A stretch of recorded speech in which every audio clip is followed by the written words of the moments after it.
and Snead got nothing. And like Devontae Freeman got 20, and like Matt Ryan got 22, so I ended up winning. So talking about your game, you played No Fried, who I think really has been hard done by luck, by the way we're rolling. So we're going in.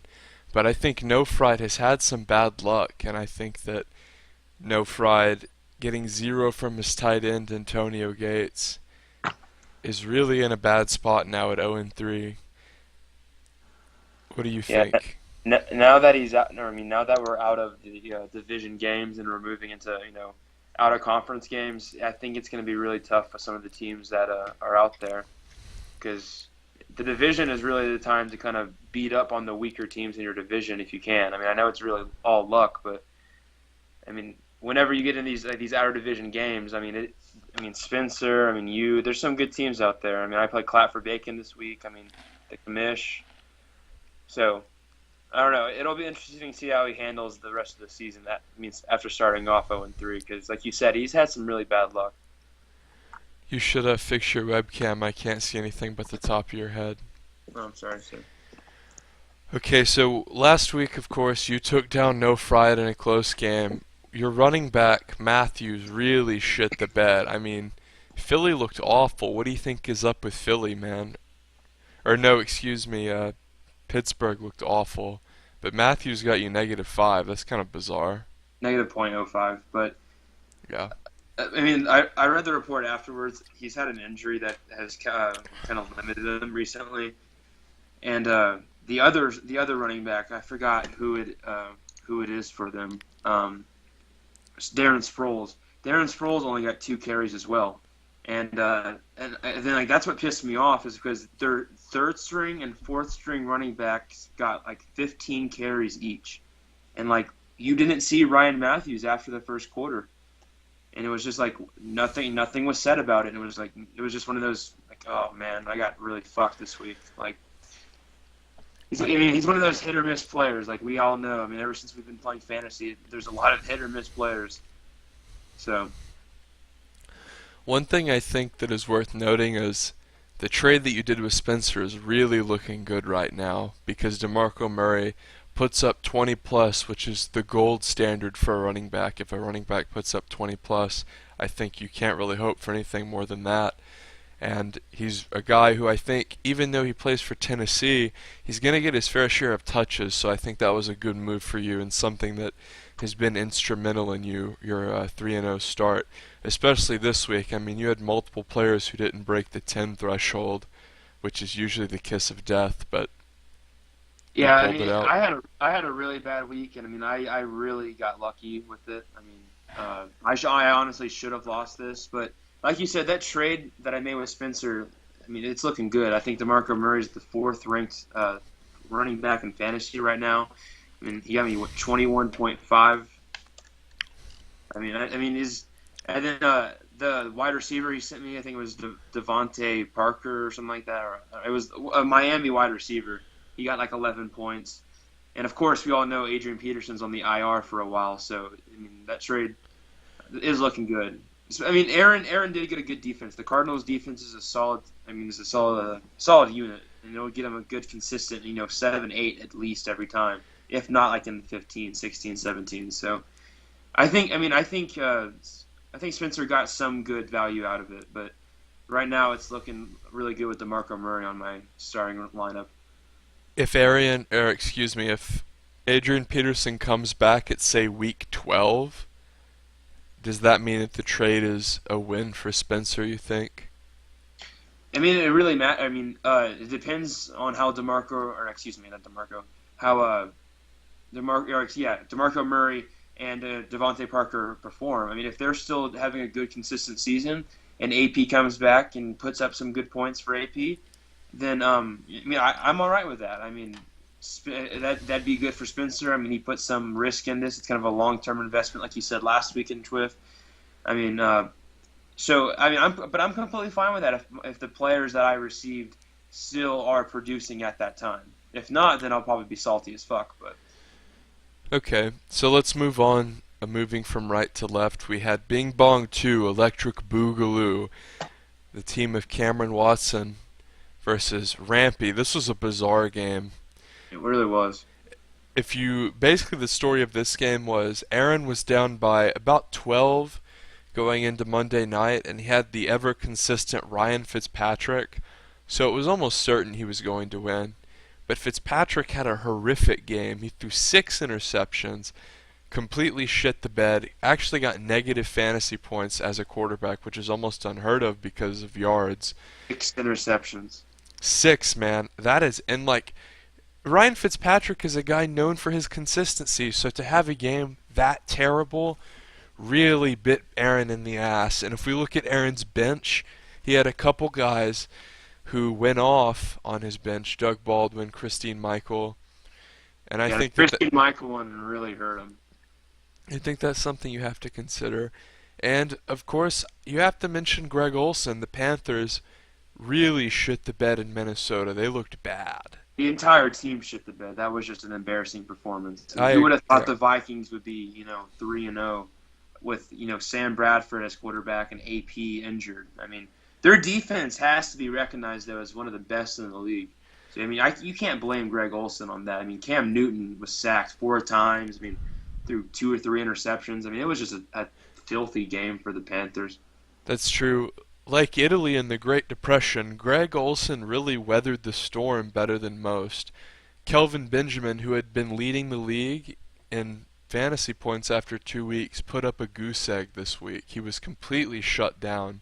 So One of my personal favorites. Had him my rookie year. I love Kelvin Benjamin. He's a very consistent wide receiver. Him and Cam's repertoire is fucking amazing. Vic, how do you feel about Victor Cruz for Rampy? I feel like it's a good sleeper player. I think Rampy did really good with Victor Cruz because he was coming back after an injury. There was a lot of controversy to see if he would play. I mean, right now he's even at limited practice. He's still coming back from an injury, but he's got 2 touchdowns. He got a touchdown in each game of week 1 and week 2, and then this week he got 70 receiving yards. So I mean, he got a pretty good amount of targets. So Eli and him are getting back on him, and obviously Odell Beckham is going to take most of the points. But Victor Cruz is a very good second option because Eli and the Giants, they toss the ball around a lot, also equalizing in a lot of interceptions thrown by Eli. But I like Victor Cruz. I think it's a really good sleeper player for Rampy. Something unique I want to point out here is I think one storyline that's been very big about Cameron's team, at least one that I've thought was been worth pointing out, is his running back situation. And I think that you really have to take a look at Cameron's team. He started Melvin Gordon, Eddie Lacy, and Duke Johnson, and they all did relatively well. And Alfred Morris with 8 on his bench. Isn't that just crazy though? How those 4 players all did well this week. I mean, I think Rampy and Cameron both have some, a kind of a team that can do a lot. It's just we all know it kind of comes down to the roll of the dice, but. I mean, his running back situation is really good. I mean, Eddie Lacy's coming back. They're running the ball more in Green Bay. At least they're trying to. Melvin Gordon is finally producing. I drafted him his rookie year, thought he was going to be some kind of superstar. Wasn't. But now he finally is. He's getting to that point. And then Duke Johnson, underrated. He may not get a bunch of touchdowns, but they use him a lot. I mean, the players that the Browns use in offense, I mean, they utilize Terrell Pryor, Duke Johnson. I mean, they're throwing, they're catching, they're running. I mean, they're doing everything with the Browns. So he's a good utility player to have, especially in that flex position. And then Alfred Morris, too. I mean, he's a good backup. So I have a question for you then. If you had to rank just Cameron out of the 12 teams right now, where do you think he ranks his team? I would say, because there are a few question marks. I mean, the Browns' offense stutters a lot. The Chiefs' offense kind of stutters with Kelsey a bit. Edelman's good, but Garcon, he's kind of a hit or miss too. I mean, they're all good players. They're just kind of sometimes they just bust a lot. I mean, just kind of like Rampy. I mean, just bust a lot. And I would say probably like a 5 out of 12. I mean, I think he's in the top tier, but I have to see a little more consistency from these players who have had a kind of a troubled past with consistency. Ben, that's interesting because I would rank Cameron significantly lower than that. I think that Eddie Lacy is someone who is injury prone and really doesn't bring much to the table in terms of touchdowns. I think that Duke Johnson is part of an offense that really people are overhyping after they did decent against a Miami defense that couldn't stop a nosebleed. Dan They're Bailey, always coming back from behind and scraping for points, so you never know who's going to get anything on the Browns. I mean, Terrell Crow, Pryor got like 23 points. that's true. Rushing and receiving. Like, the Browns are ridiculous. I equate Terrell Pryor's role to that of Josh Gordon's, or was it Josh Cribbs actually, a few years ago? No, it's Josh Gordon. Josh Gordon. Well, a few years ago, the Browns had a really fast receiver they used to run this package called the Flash package with, where they would have him line up in the Wildcat. It might have been Cribbs, actually, because this was years ago. Yes, that was Cribbs. Yeah, so they would, and Cribbs was I view Terrell Pryor in the same way. He's kind of this weird hybrid player they're trying to utilize in this unique way. And I like that out of the Browns offense, but at the end of the day, I really don't think they bring a lot of consistency to the table. And like the Greg Gentry of football. yeah, good point, good Rangers baseball reference, but I don't really think that Duke Johnson will continue to perform. I think that Crowell will take a lot of his touches. And wasn't Edelman hurt? No, he's not hurt. Oh, okay. They were wondering if he was going to play quarterback if Brissett and Garoppolo were still injured. Oh, okay. And like Garcon and Edelman, I really think both of those are just like high tier 2 guys. I don't really think either one of those are scary tier 1 receivers. Jones, which honestly can go right into that flex spot for Duke Johnson. That's a great point. And then he has Brandon Marshall, which, I mean, inconsistent, but Fitzpatrick and them throw the ball a fucking shit ton. But he's been disappointing this year. I mean, 3 points, 10 points, 2 points. So I guess Brandon Marshall's not that good. But the Julio Jones, we were kind of forgetting about him. He can slot into that flex or the Garcon part. I mean, that's true. Julio Jones is one of the elite deep threats in the league. I also like what you said about Marshall. It's worth noting Marshall last year was a guy who reeled in lots of touchdowns. This year is yet to get one. Him and Eric Decker, both with Fitzpatrick, were really good fantasy options. So. Okay, let's move on. So I think Cameron, I don't think he poses a huge threat long term, but I do think this was a big win for him, taking down Rampy, whose team I would consider definitely top 6. Mm-hmm. I mean, I think my division is pretty good. I mean, even the guy who's 0-3, I think, has a solid team and has just been kind of fucked over by luck. So, but what I'm looking at right now is after these first 3 games is just kind of the momentum of how the team's going, because Cameron's 2-1. I mean, he won 1, lost to Mia, then won against Rampy. I mean, he's not doing too bad, and he's going into outer conference with a winning record. So he's got a chance here to put himself in that top 6, like I said, and so does Rampy. Which division is best between Cursed Lands, the Division of Death, and the West, soon to be renamed Winterfell? Yeah, I don't know why it wasn't. Why did we not name ours? But the reason is because once you create the league, it's stagnant, and like I couldn't really come up with a good name for the West before the thing finalized, honestly. Oh, okay. Because I think these names are going to be permanent. Well, to go back to your question, honestly, the Division of Death is really what I'm looking at. I mean, I think your division and mine are it's kind of like it's like the Big 12 championship. It's kind of up for grabs. I mean, so is Division 2, but I mean, Division 2, I'm pretty sure someone in Division 2 is going to get the wild card spot. That's just my prediction. Interesting. Because I think Clap for Bacon, Black Magic, and Harambe's Revenge, Spencer, I think they all have a good shot of having pretty good records this year. Okay, so let's go back into the review of Week 3. Spencer versus Kevin, the King of Swag. This was a funny game because Spencer has often maligned Black Magic, consistently calling out that he didn't think Black Magic had a good team, that I overranked Black Magic in the power rankings, and he really has been disparaging Black Magic. And Black Magic had a great week. He had Darren Sproles go Very good off. week. Darren Sproles was kind of right at the cusp of Pittsburgh getting eviscerated, and I know Spencer is a guy who's personally a fan of Darren Sproles, so it's interesting to see Sproles have such a good week. Darren Sproles is one of those players that, as like an old-fashioned kind of fantasy player, I like the single back, 20 carries a game, which doesn't really exist anymore. But Darren Sproles is, I've learned, I've forced myself to trust him because he's not going to rush like 20 times for 150 yards, but he might have 7 catches for 89 yards and 2 touchdowns. I mean, that's the kind of player he is. So, I mean, he might not be your traditional, like, run it down your throat running back, but he's one of those players you're just going to have to sit back and just trust that they know what they're doing. Darren Sproles, nicknamed the Little Lightning Bug. No lightning bolt Little, back in San Diego. Little Lightning Bug. He is a player who receives a lot of receiving targets. PPR. Yeah. He's a guy who is kind of a utility running back.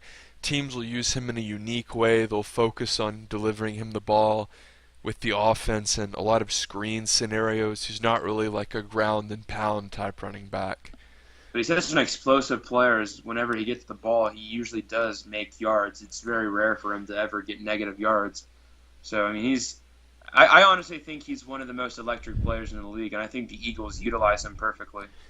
And I would agree with that, and also like to add that regardless of what team Little Sproles is on, he seems to get a significant focus from the offensive coordinator, and he seems to be utilized in a very unique way that makes him valuable as a fantasy player. I think Danny Woodhead is another player who's kind of like this. Yes, that's a good comparison. And to say some other things about Black Magic's team, of course he benefited from the Vikings demolishing the Panthers. And Ben just dropped, so I'm going to pick this one up solo while we try to call him back. One thing to note about Spencer's team is D'Angelo Williams did not have a good week, and Pittsburgh looked really bad. It will be interesting to note whether whether Pittsburgh continues to do poorly or recovers. And if you look at Pittsburgh overall, in terms of D'Angelo Williams, Bell is coming back. I might have to finish this one up solo, actually. So Bell is coming back. That will potentially devalue Williams if Bell comes back and doesn't get hurt immediately. Spencer also had bad performances from Jeremy Maclin and Stephon Diggs. Diggs, despite Minnesota virtually having the entire game to play offense, did not have a good week. Jordan Reed was mediocre. Matt Forte dealing with injury. So Spencer got beat, and he got beat badly. If we go to Clap for Bacon and Disco showing ineptitude once again this week. I mean, and if you look at his team, it's really a disaster. An injury-prone Andrew Luck, a consistently overrated Andrew Luck. I feel like Andrew Luck is always on Disco's team too. Jonathan Stewart, a player who, despite always being touted as a talented guy despite splitting time, and someone who is always suggested to be overdrafted, really had a horrific week. He got 0, he was injured. Fozzie Whitaker and another guy picked up the carries. Giovanni Bernard did terrible versus the Denver defense. A.J. Green as well. Allen Robinson did fairly well, reeling in 2 touchdowns. This was nice to see because Jacksonville's offense has looked a bit peculiar, I would say. Alshon Jeffrey also dealing with injury. Texans got eviscerated. And as far as Clap for Bacon goes, he has Cam Newton, who's talented, but he has some injury issues with Deshaun Jackson and T.Y. Hilton. So Clap for Squeak to win this week, but it's going to be a little bit tricky in the future. This was an interesting game, probably the highlight of Week 3. Hugs and hand grenades versus One Johnny Football Please, Weston and Lily. Now the storyline to this was Weston was 2-0, Lily was 0-2, and Weston had gotten a very weird Wednesday overturn win versus me in Week 2. But this week, Lily, whose team looked absolutely atrocious for the first 2 weeks, absolutely went off. Aaron Rodgers had a great week versus awful Detroit. Frank Gore put up 14 despite injury. Crowell managed to put up 8 despite injury. Des Bryant even managed to hit double digits, which is a rarity. He's also hurt long term, which will increase the value of Cole Beasley. Colby Fleener even put up 16 because the Saints played the awful defense. Excuse me, they did not play the awful defense. They played the Atlanta Falcons defense, which is awful. Lilly started Sammy Watkins, which was atrocious because he was hurt during week 2. Got her 0, she still put up 127, largely in part to the Chiefs defense, which played the JETS jokes. Ryan Fitzpatrick, who was trash, unequivocally garbage. And I think that Ryan Fitzpatrick cost Aaron his game and really was instrumental in having Lilly win hers. Finally, we had me rolling over Seagouch, who had running back issues.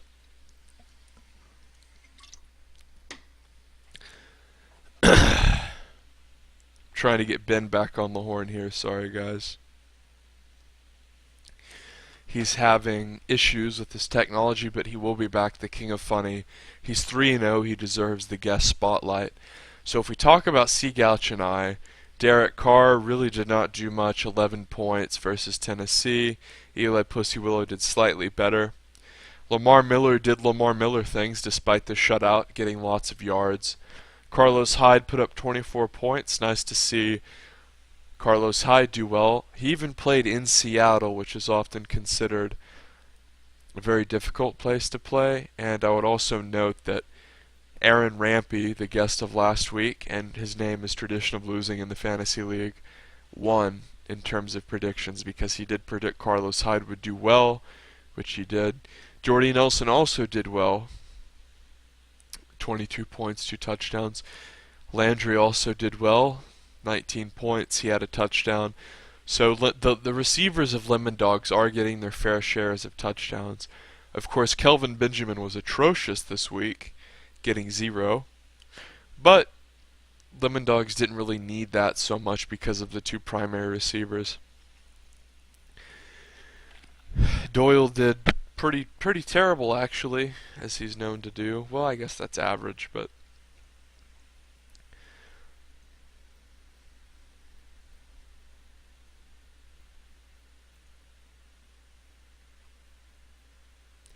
so let's start off with the least interesting matchup. 2 teams who have been losing a lot, Lily and Disco.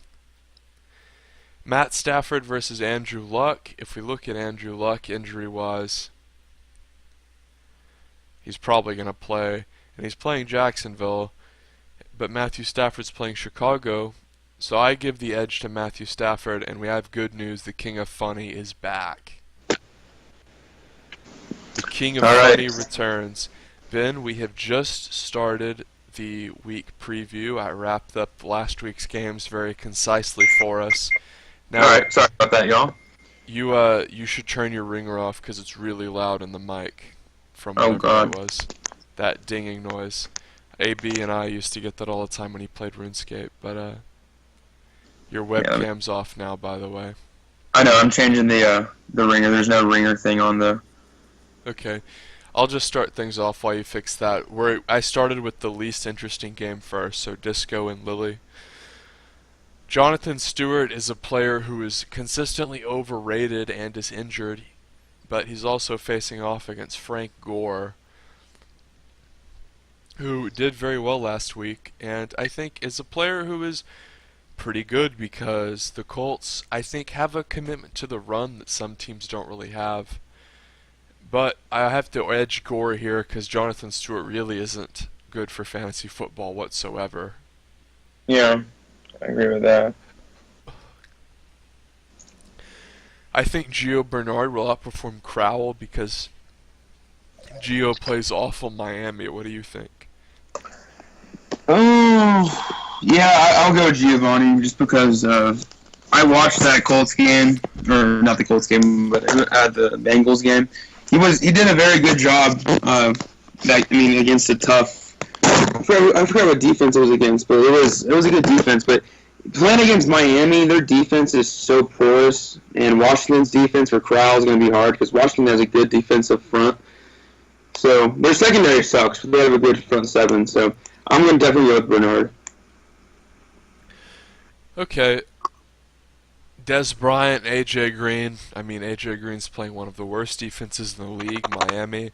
And Des Bryant is hurt. He has a hairline fracture. Des Bryant, I have got to say, has got to be one of the most overrated players in the league.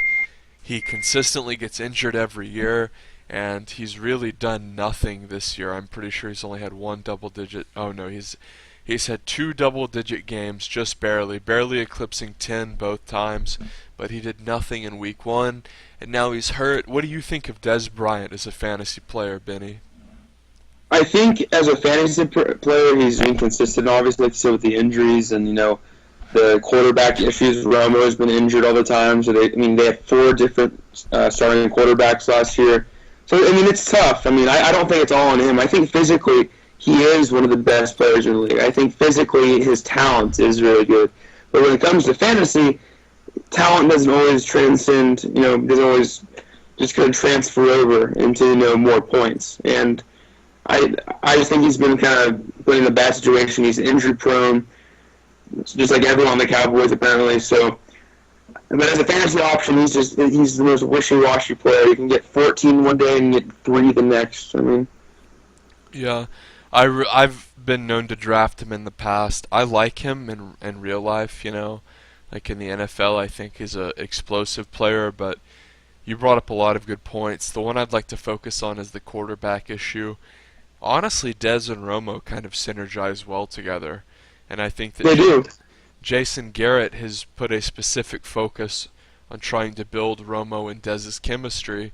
So whenever whenever Romo is out, which is frequently, Bryant really shits the bed. And last year he had one bad game after the other. It was really bad. So I think A.J. Green has the huge advantage for Disco. Demarius Thomas and Allen Robinson. Robinson is playing Indy, who's not good. Thomas is playing Tampa Bay, who's not good. Both receivers will probably have a good week. I would venture to guess far more than 7 and 6, which is what they're projected, but I would edge Robinson. That's ridiculous. I don't know how they got those predictions. Who do you edge? I edge Robinson. I'm going to go with Thomas. Tampa Bay's defense is kind of bad. Or not kind of, it's very bad. I think both guys will do well, to be fair, though. I think Allen Robinson will do good as well, but I think Demarius Thomas has the edge. All right, Barnage and Fleener. Barnage is playing Washington, who's god-awful, so I give the edge to Barnage. Yeah, Barnage gets more targets anyway than Fleener. The Colts have more weapons at wide receiver than the Browns, so they kind of utilize Barnage, so I'm going to go with Barnage, like you said. I'm going to be really unhappy if Lily starts blatantly inactive Sammy Watkins again when Vincent Jackson's available. So I'm going to assume she'll play Jackson, and I'm also going to assume Jackson will underperform just as he's known to do, and that Alshon Jeffrey will do better. What do you think? I think Alshon Jeffrey probably will do better just because, obviously, anyone she puts in there is probably not going to be as good as Sammy Watkins. Alshon Jeffrey, because, they're playing the Lions. Lions are terrible defensively, so whoever's quarterback for the Bears, I don't know if it's still Hoyer, but they like to sling it around with Hoyer quite a bit. So I think regardless of who's in that flex for the Lily, Jeffrey has the advantage. As far as kicker and special teams go, we see that Lily's opponent, Disco, whenever I look at kicker and special teams, I almost focus more on the opponent. So we see the Cardinals are playing the bad Rams, and the Texans are playing Tennessee, so I edge Disco on both counts. Oh, yeah, Tennessee's offense is just kind of putrid. Run the ball. I have DeMarco Murray, so, I'm all right with it, but there's a lot of turnover, so even if the Texans don't have J.J. Watt, it's still a good defensive unit. I give the edge to Disco. What say you, Benny boy? I'm going to go with Disco as well. I think he's going to get his first win. We're going to move over one to the right with another. We have an interesting matchup. Cameron, who came off of a big week, versus Weston. One Johnny Football, please. To start things off, Cousins versus Breeze. Breeze by a mile, just based off talent. What do you think? Yeah, I'm going to go with Breeze. Even though Cousins is playing... Actually, I don't know. I think I'm going to go with Cousins on this. I mean, the rational choice would be Breeze, but Cousins can rack up some points some weeks. And against Cleveland, I can see him having a pretty good week. Maybe upper 20s. Okay. Well, I think it's safe to assume Cameron will start Morris here. And Morris is playing San Fran. So I honestly think Morris will actually be better than Ingram, which is kind of bizarre to think about when you consider Morris's role within the Dallas Cowboys. What say But I you? agree. I agree completely. I just think even though the way they utilize Morris is kind of scarce, it's in important situations. When the game's on the line or whenever they need points. So whenever the Cowboys need points, you need points in fantasy, and Morris kind of provided that so far in a kind of a weird platoon way. So, and I think Mark Ingram is just kind of a throwaway fantasy player. I think he's just kind of worthless. Yeah, I think he was projected over like 150 before the season or something ridiculous. It's like trusting in like a running back from Texas Tech. I mean, you're going to get 4 carries a game and be happy about it. Well, every year I hear how whatever Saints running back who's supposed to be getting the lion's share of the carries is going to be some fucking god, and like they never are. It's always a ridiculous timeshare of a pass-based offense every single year. It's just like every year whoever's starting for San Diego is highly touted. Yeah. But as far as Melvin Jones and Gordon here go, Marvin Jones. Marvin Jones, excuse me. What do you think about that one, Benny? Both of them are playing bad defenses with Cleveland and the Saints. But if you look at Melvin Gordon's line so far, I mean, I'm not just trying to run off of, base my prediction of what he's done previously. I mean, that's not my sole reason for believing this. But 17, 18, and 13.8. I mean, he's put up great numbers, and he's running against a New Orleans team that just allowed 45 points on Monday Night Football. So I'm not saying he's going to get like 4 touchdowns, but I can see him getting a good 20 this game. So I think Marvin Jones could have a good game too. I mean, it is Cleveland, but New Orleans' defense is the equivalent to Texas Tech's defense. I mean, it's not basically non-existent. It's an all-offensive team. I think Melvin Gordon can have a historical season if he can stay healthy, and I give the edge to him. And like the old LT. Yeah, and both defenses are really bad, but Gordon, I think, has proven he's the real deal. But once again, he really has to stay healthy. Oh, yeah, for sure. Antonio Brown versus Pierre Garçon. Garçon does have a good matchup, so there is potential for him to really have a good game here, but I just have to edge Antonio Brown. Me too. Garçon's got 5 points, 2 points, and 3 points in 3 weeks. He hasn't even hit 6 points yet. So his name looks flashy, and it looks good against the Cleveland team. And it's not a bad matchup. So I mean, he could get a deep bomb from Cousins and get 70 points or 7 points in one play. But Antonio Brown has just been consistent throughout his entire career. So I'm giving him the edge. One thing I think that's worth noting about Garçon is he's a player who has received a lot of attention in the past, but has always benefited from really strong offenses. And now Pierre Garçon has Kirk Cousins as quarterback, so he has a lot of games where he gets 60 yards and no touchdowns.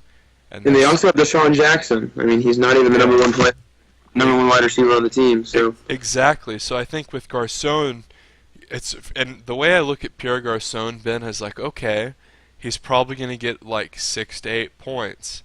And if you're lucky, he'll get that rare touchdown. But he's really not going to get a lot of touchdowns because Washington as a team is really inept overall. They are. The defense is bad. Their offense isn't terrible, but they just can't stop anything right now. I would give Mike Evans the edge over Edelman here, although Edelman has been doing okay on an offense that has been surprisingly good.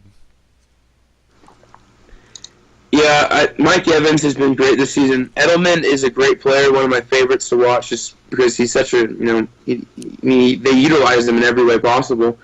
He's like a jackknife. So, but even though he's playing Buffalo, the quarterback situation in New England kind of scares me.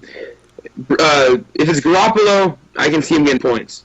If it's Brissett, I don't see him getting much. He passed it 24 times in his one game that he played. I mean, Belichick was the most conservative he's ever been in his life running the ball. So that kind of devalues his value if Brissett is quarterback. So it's not Edelman's talent that bothers me. It's just the Patriots quarterback situation, which after this week, they get Brady back. So it doesn't. I mean, Cameron doesn't have to worry that much longer, but Mike Evans has the edge, in my opinion. Marcellus Bennett, a Texas A&M Aggie versus Kels. Kels did get a touchdown last week, and he's playing Pittsburgh, who's coming off of a horrific performance. What do you think, Benny? I see Kels edging Bennett. Bennett isn't. I mean, he's kind of declined as a player. Kels is still kind of a red zone threat for the Chiefs and Alex Smith. I mean, that whole streak where they had like 22 games where they didn't have a touchdown pass to a wide receiver. Kels was the one getting all those passing touchdowns. He was the tight end. So, I mean, he gets decent points every couple weeks, so I give him the edge. Marcellus Bennett does the same thing every year. He gets less than 5 points for 12 weeks, and then 2 weeks he gets lucky and gets a couple touchdowns. He is a talented guy, but it is a matter of luck as far as getting targets in the red zone, but he'll get a couple touchdowns in 1 week, and a bunch of people will pick him up, or he'll have like over 100 yards in a week. You know, he'll have one really good week, and then he'll go back to his less than 5. And he had his one really good week versus me, and I kind of am intended to agree with you. Kels is a guy who's a bigger part of his offense, and he's playing a team who just got their ass kicked. Yes. So I wonder how Pittsburgh... Ben, what are your predictions on the Pittsburgh game? Will Pittsburgh recover? I think they will. I think it'll be a close game, but I think Roethlisberger, big old Ben Roethlisberger gets in there, and I think he'll sling it around, maybe get 3 or 4 touchdowns. I think the defense might stiffen up a little bit more than Riley. I mean, there's a good chance that Pittsburgh recovers this week because Kansas City can be like wishy-washy. They're a good team, but you never know in this kind of matchup. It's a kind of a toss-up.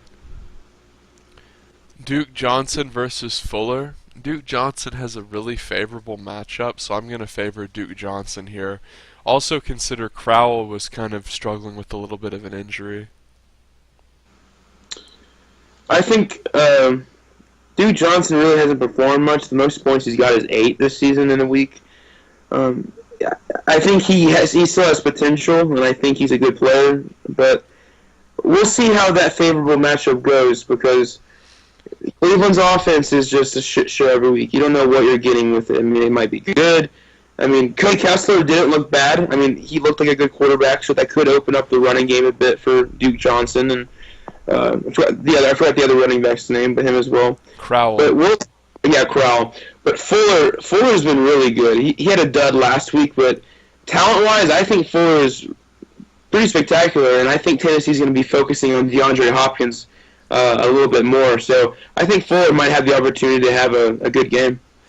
I think that Dan Bailey is a player who benefits from a lack of good, solid red zone offense, and Matt Bryant's facing a good defense. I think Bailey gets the edge here. Yeah, I mean, like you said, it's just kind of the way they run the offense. I mean, it could be 3rd and 4 at the 30-yard line, and they can just run the ball up the middle for 2 yards. Bring out Dan Bailey. I mean, like, if they had Romo in there, they'd be probably trying to throw it to Witten or Dez, but when you have Dak Prescott in there, they don't really have the trust yet, so they just hand it off, being conservative. So for Dan Bailey, that works out perfect, and his fantasy owners. I think the Patriots will beat up on Buffalo despite Buffalo's recent win, and I think that they will outperform the Jets, who really looked like dog shit last week. Yeah, the Jets' defense used to be so feared, Revis Island and Cromartie and all that, and now it's kind of shambles of what used to be. I mean, and they play the Seahawks. Russell Wilson's expected to start. I think even if the backup, what's his name, the TCU quarterback, that's the backup for the Seahawks. But even if he starts, I think that the Seahawks will roll over the Jets. Their offensive line is very, very good. So this is an interesting game because you have to consider Cameron's going to move Duke to running back probably. Lacey to flex, then bench Lacey for Julio Jones. So I think you have to consider that. Julio Jones is playing the Panthers. But I would probably edge Cameron here, honestly. Yeah, I would too. I think he has the better matchups in this, and I think his players have a little bit more talent. So, I mean, we'll see how it goes. It's going to be a good game, I think. I think the predictions on this, the experts at NFL are completely off, but I think Cameron might have this. In my eyes, this is, okay, Ben, as we move on to the Curse of Seagouch versus No Fried, I want to pose a question to you.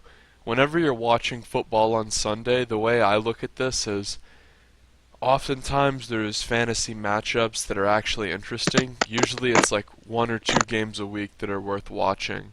Yes. In my eyes, I think that matchup, Weston versus Cameron, will be one of the most interesting ones because both teams are 2-1 and have had lots of close games, and I think it'll be a really good close game. I think it will too. Yeah, so I think that game and the Spencer versus me rivalry will be the one to watch.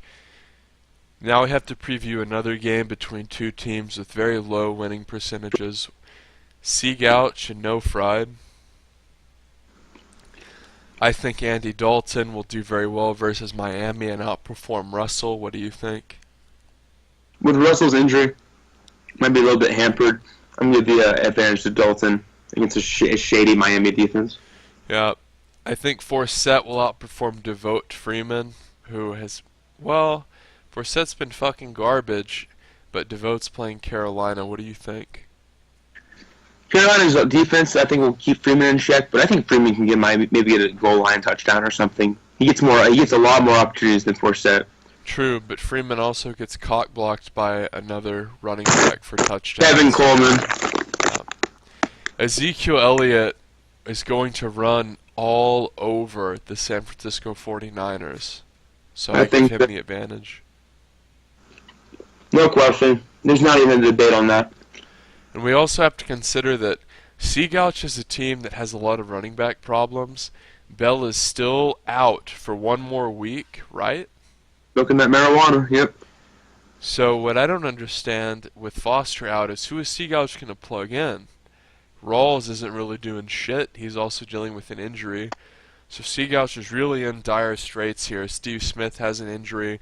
Gronk is still... I think Gronk will probably play this week, but that's what I thought last week too. Randall Cobb's on a bye. This looks like a shooting gallery for Seagouch in my eyes. I think No Fried's going to take this game. Yeah, whenever you have to scramble, I mean, you'll probably have to pick up someone on the waiver wire at running backs, someone that's hoping to get 5 points and not just 0. So just that alone, I think, hampers Seagouch. I give the advantage of No Fry. One thing worth noting is Seagouch has to contend with 11 other teams constantly picking up running backs and always trying to go after running back depth and really focusing on that. So it's the hardest thing to find in the league is running back depth. Right, so Seagouch has to deal with that. He has to deal with Steve Smith being injured. He has to deal with Travis Benjamin, who was projected a ludicrous amount last week. And getting paid a lot of money, too. He only got 6, and Seagouch has lost to me. Gronkowski is a guy who Seagouch really reached on. And I think that No Fried has a great advantage with Fitzgerald, who has a good matchup.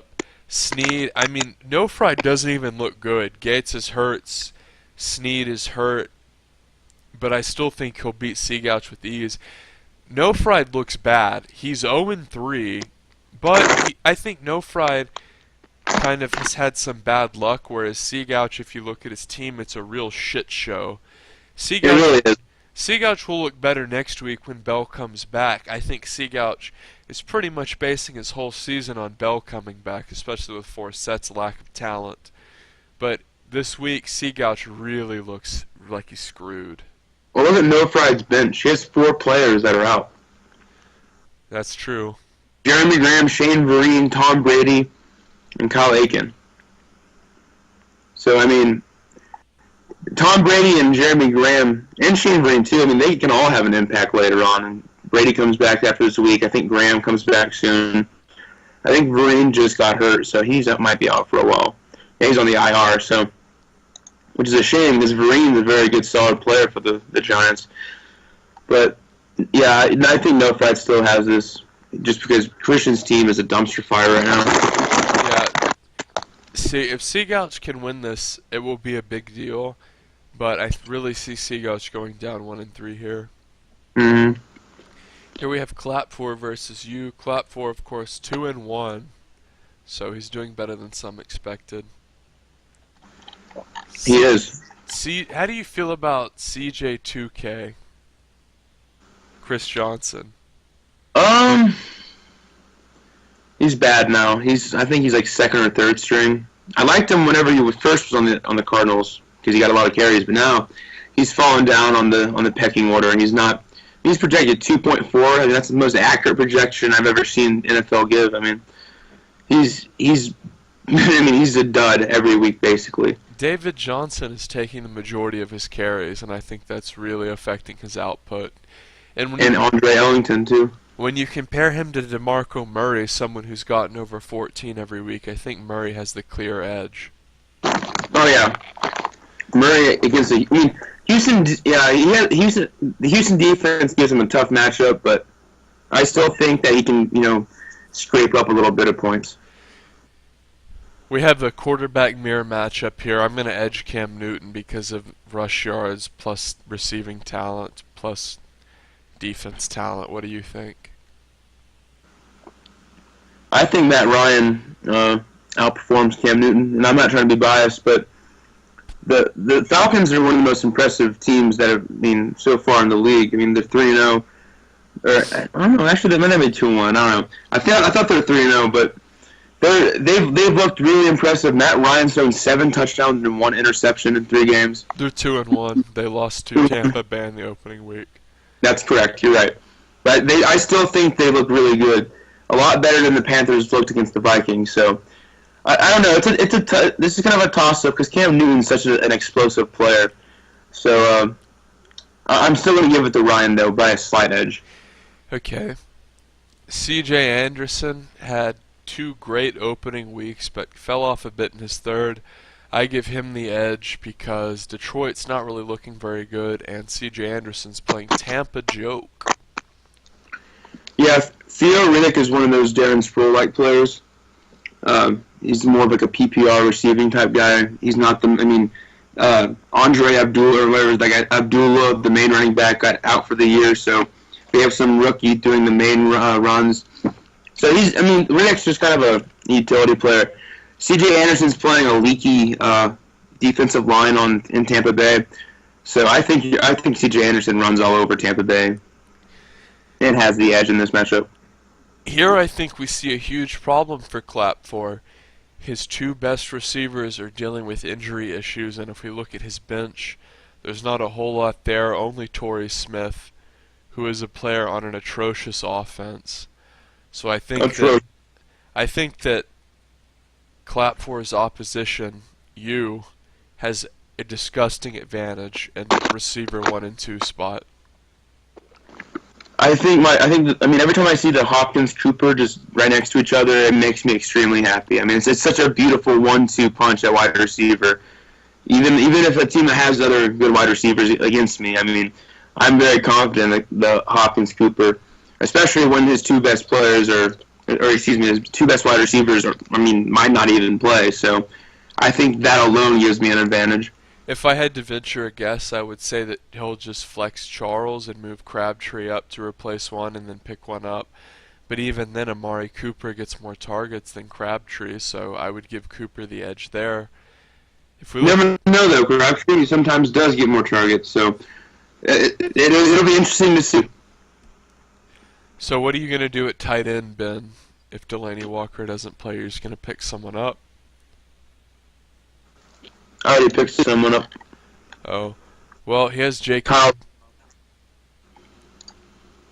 Kyle Rudolph. He's got 6.5, 9.1, and 13. Yeah, I'll give the edge to Rudolph there. Sam Bradford might be. It doesn't really throw it deep, but Rudolph gets those little dump off passes. He's a red zone threat. Out of everyone on your defense, especially Wallace, I would say that you're going to be able to flex someone better than Kevin, who had both his receivers go down. And really, I think this matchup won't be very close. I give the edge to you because Kevin has some issues here at receiver, and I think that that's really going to be instrumental in your victory. Although somehow you're projected to lose badly, or not badly, but 69 points. That's what happens in the NFL projections. I was projected to be 0-3, I'm pretty sure. So, all right, let's move over to Black Magic and who do you predict yourself? Right? Yes, I do. Okay. I think it'll be closer than I want it to be, but I do predict me.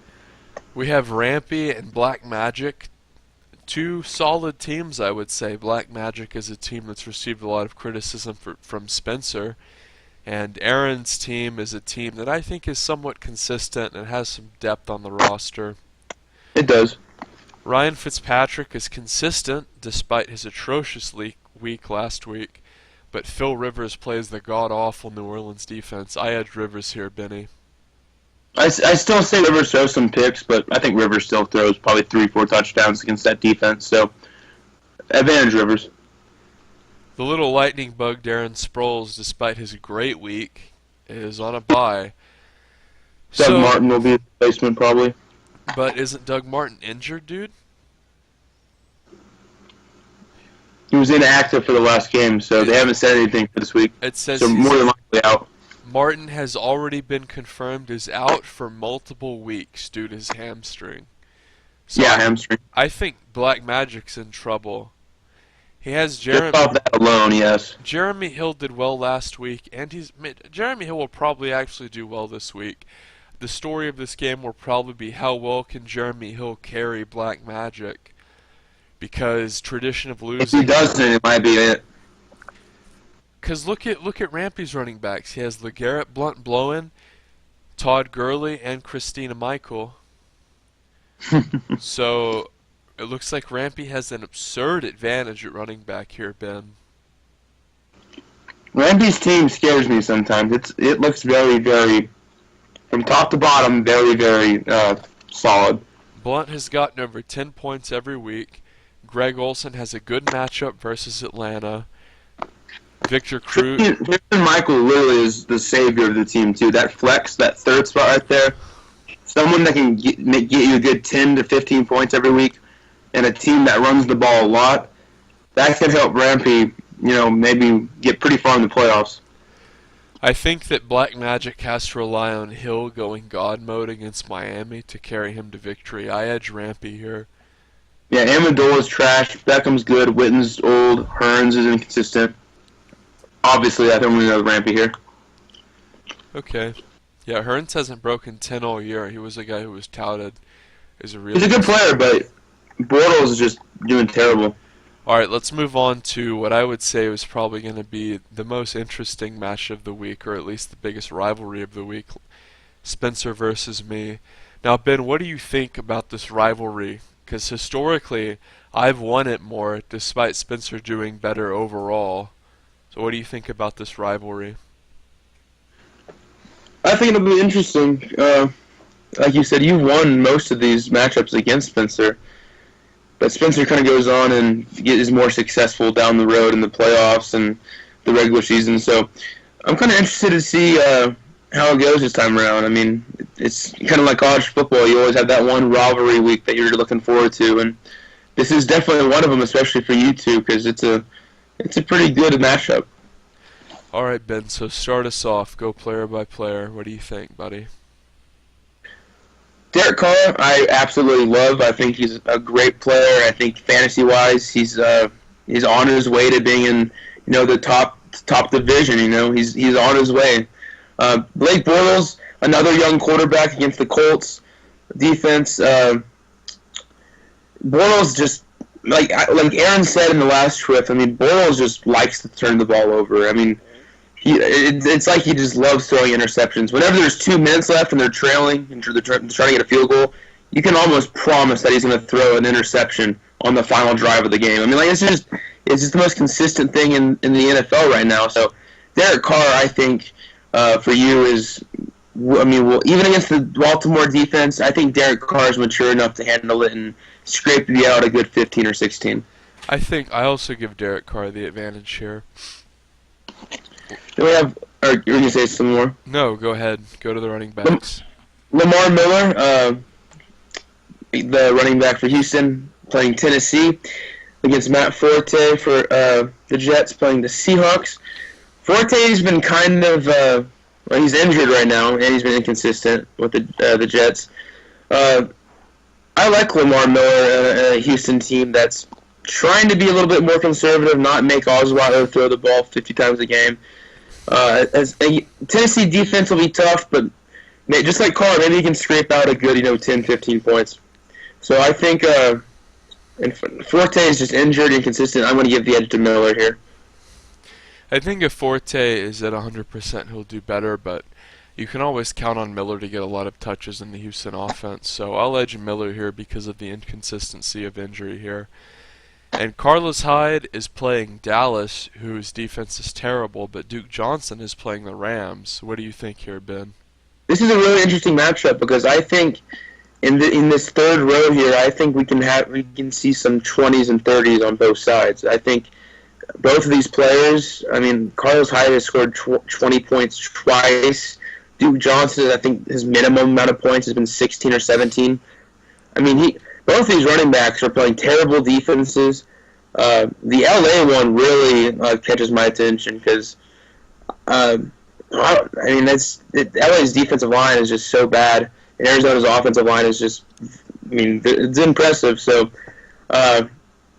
both players are amazing. I think both of them score at least 20. That's a bold prediction. I think both of them score at least 20, but I'm giving the edge to David Johnson, just by a smidge.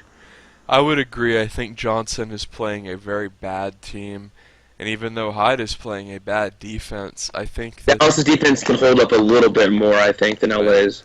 The Cowboys' defensive problems are more based on Orlando Scandrick's lack of talent, Brandon Carr's lack of talent. Yeah, it's a secondary issue. Sean Lee, the linebacker, does what he can to hold down the run. He does. So here's an extremely interesting matchup, one of the premier matchups of the entire week. Terrell Pryor, a player who was a free agent and had an exceptional week last week, really went off. He was a guy who was very unique in his role in the offense, and the Browns did well. They had a terrible, terrible opponent last week. They have another easy opponent this week.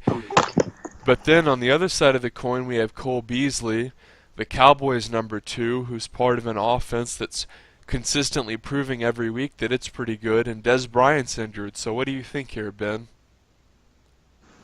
I just want to point something out. I know we mentioned this earlier, but in our entire time of playing fantasy football, have you ever seen a player receive passing yards, rushing yards for rushing the ball, and then receiving yards?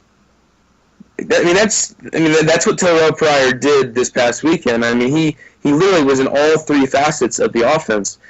And I think Cleveland is going to try to get the ball in his hands in many different ways other than just having him run it. So I think Terrell Pryor compared to Cole Beasley is a lot more of a game changer just because Cleveland needs someone like Terrell Pryor. They're going to give him the ball a lot more. They're going to pass it to him. They're going to let him pass it. Cole Beasley might have a little up week because of the Dez Bryant injury, but Beasley is very inconsistent at times. Even he can have great matchups and give you a dud. So I'm going to give the edge here to Terrell Pryor.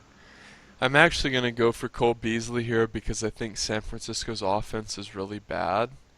And I'd also like to note, or their defense, excuse me, and I'd also like to note that although Terrell Pryor does get a lot of focus as far as the offensive game plan goes, and he does have a good matchup, I think Cleveland's offense has been very sporadic. It looks good one week, then it's dog shit the next. So I'm going to edge Beasley here, although... I agree with that, but I think Terrell Pryor is the exception. Okay.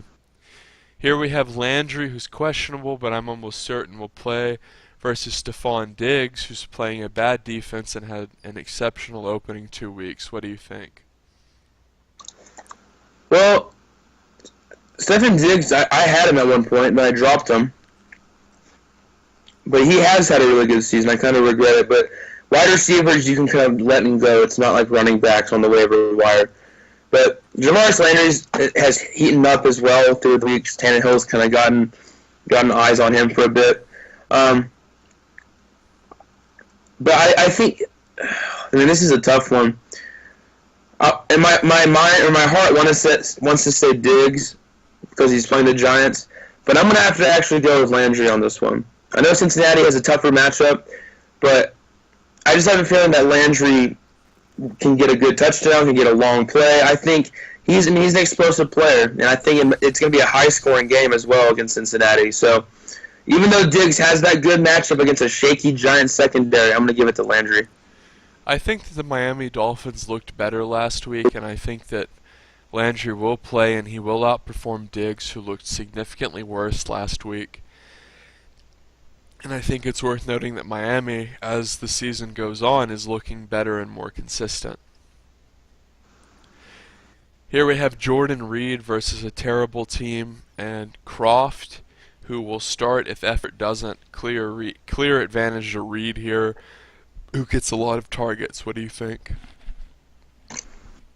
Yeah, it said Croft started last week and didn't receive any targets. I watched the Redskins game against the Giants, and Reed was targeted multiple times. He was very active on that team, so I'd be very surprised if Croft got more than Reed. So advantage Reed. Kelvin Benjamin is coming off of a goose egg week after an exceptional opening 2 weeks. He's facing off against LaShawn McCoy, a player who is always dangerous when he's not injured. Who do you think has the advantage here, Benny? Man, LaShawn, there's few players in the league whenever I see their name, like when they're my opponent, that I get scared. LaShawn McCoy is one of them, because LaShawn McCoy is one of those players that it's a Sunday night game. He can score 3 touchdowns, get 100 yards, and completely destroy your game, just blow up the entire game. I mean, he's a scary player, but New England's defense has really, really gotten good. And even though McCoy is shady, I think New England is strong enough to stop him. And Kelvin Benjamin is one of my favorite players in the entire league. I think he's an outstanding athlete and wide receiver. I mean, I love his his ability, his stature. He's a great football player. He's a great wide receiver. He's playing a terrible Falcons defense. So I think Kelvin Benjamin can run wild against that really bad secondary. So advantage him. I think Benjamin has a better matchup, and he is an explosive player, part of an offense looking to prove something after an atrocious Week 3. Advantage Benjamin. Novak versus Walsh, both playing bad teams. I'm just going to give the advantage to Walsh because Minnesota's look good, man. Minnesota has, but I'm going to give this to Novak just because whenever I see Houston versus Tennessee, I just think of it's in the third quarter and it's 9-6. These are those games that it's just kind of a drag-out, grind-out game. Neither of these teams really have explosive home run players, so I think Novak's going to have some opportunities. So I think I'll go with him.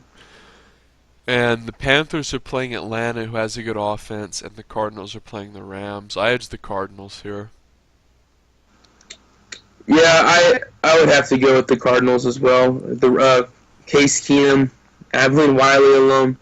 I think he's going to turn the ball over quite a bit against a solid Cardinals defense.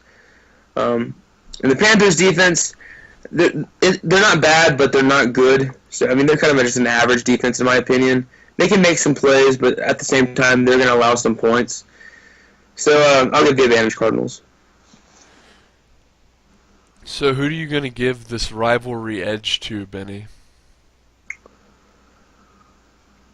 Well, it really pains me to say it, but one thing that stands out to me is I think his running back tandem, if Forte is healthy, is better than yours.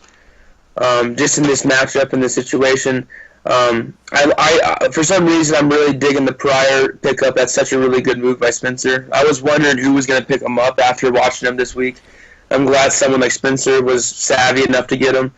But the thing that stands out the most is the tight end thing. And I know tight ends are not that big of a deal, but in a rivalry game, you know how important, when it comes to close down games, how tight ends can be sometimes. They can make or break a game. And Croft, I see being just a dud. And it just kind of sucks for you that you're in that position because Eifert's out. But I would just have to give the advantage here to Harambe's revenge. I think that the linchpin of this game is the receiving battle, because if Cole Beasley steps up in Dez's absence and Landry plays, then I think that will outperform that of Pryor and Diggs. So this, in my eyes, is a very interesting game with lots of dynamic matchups. I'm going to give myself the slight advantage because despite Spencer's team looking better at a glance on paper, I think when I look at it matchup by matchup, there's lots of unique things that kind of favor me slightly. Although I do think this will be a very fun game to watch, along with Weston's. No, it will be. I mean, it's a really good matchup. I mean, both of you are projected high amounts of points. I mean, like you said, there's some interesting matchups. I mean, just in this game itself. I mean, I think the Cole Beasley Terrell Pryor, like you said, is the most interesting one of the week. I mean, that's a very rare matchup. So I'm really interested to see who wins this. I mean, it's a good. I mean, obviously the rivalry game of the week. So. All right, Ben. It's been a pleasure. Any signing off words?